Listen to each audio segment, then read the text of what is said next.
I need to explain something to you, Brandon Cavaluca Marshall. What do I mean when I say Oprah was spoiled? Um,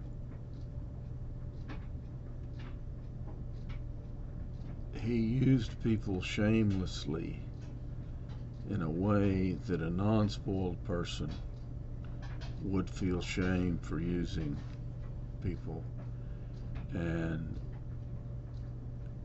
would not do it. You know, a non-spoiled person would consider it shameful and would not do it, or if they did it, they'd feel shame about it. Kind of like sin, you know. Let me give you some examples. And by spoiled also means narcissistic. They're very similar.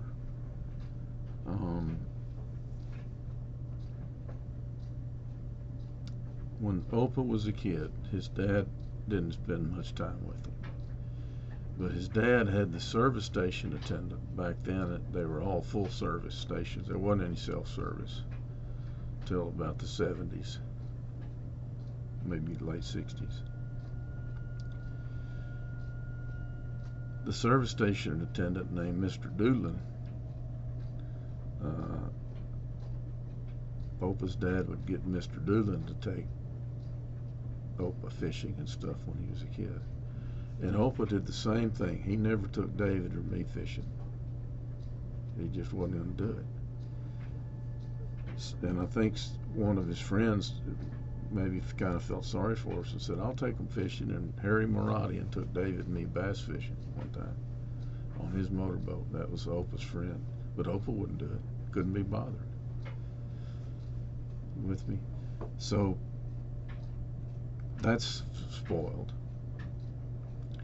But back to Mr. Doolin. When Mr. Doolin got old, Oprah would make us visit Mr. Doolin in the nursing home.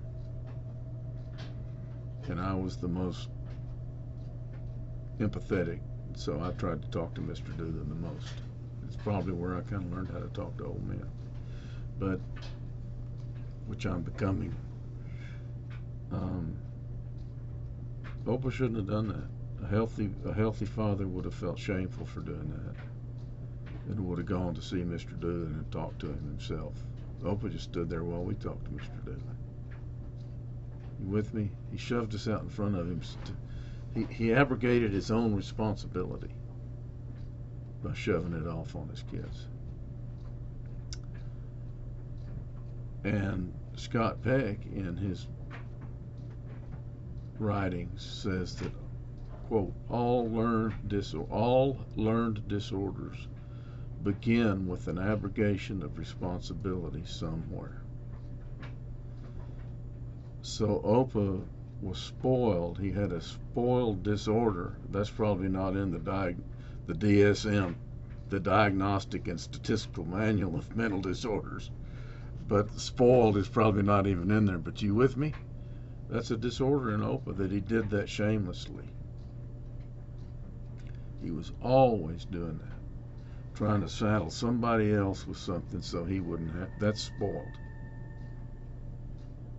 So he wouldn't have to be a grown-up.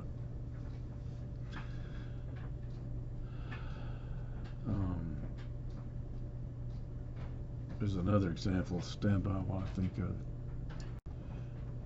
You know, and even a non-spoiled person would feel bad about saddling Harry Maradian, his friend, with taking David and me fishing. And if a non-spoiled person did that, he'd sit down with his sons and say, guys, I just don't have time. And we'd have said, yeah, you do. You go to those YMCA board meetings, and your YMCA president, and your bank, you go to those bank board, you got all kinds of time. You just choose not to spend it with your sons, which would have been the appropriate answer. He just didn't want to fool with it. He did do a good job running his business, but even as a teenager, I told my friends, my dad hides from his family at the office. Okay, so he did. And he started doing that in the 60s. He did try some traveling with us and stuff, but He couldn't be bothered with it. Decided that wasn't for him. But you see what I mean? And a spoiled person is very nervy. Now, Opal was very nervy with what he would rope me into doing, or what he could rope somebody into doing in a sneaky way. For example, hey, you want to go eat lunch? Sure. I mean, we did that like men. I get in the car and he said, by the way, we're going to pick up Grandma. He hated dealing with his mother. We all hated dealing with his mother. And finally I said, she's your mother, you deal with her. She's not my mother. And I should have said, you let me out of the car right now. I'm not buying into this crap. You know, but I finally did, and he looked like a whipped puppy when I told him, but I didn't tell him let me out of the car. I told him later, you quit doing that. And he looked like a whipped puppy because he knew I'd caught him in not being a grown-up. A grown-up would have said, will you go with me to take my mother to lunch? She likes being around you too, and I would really appreciate it, Carl. He couldn't do that. He wouldn't do that. A spoiled person is always about pride. So they try to pretend they're not doing something sneaky when they are doing something sneaky. Okay? That's what I mean when I say Opal was spoiled. Go get them. Try not to be spoiled. A non-spoiled person will look inside, what am I doing? And will look in the mirror and feel shame instead of waiting till they're caught. Just like with sin.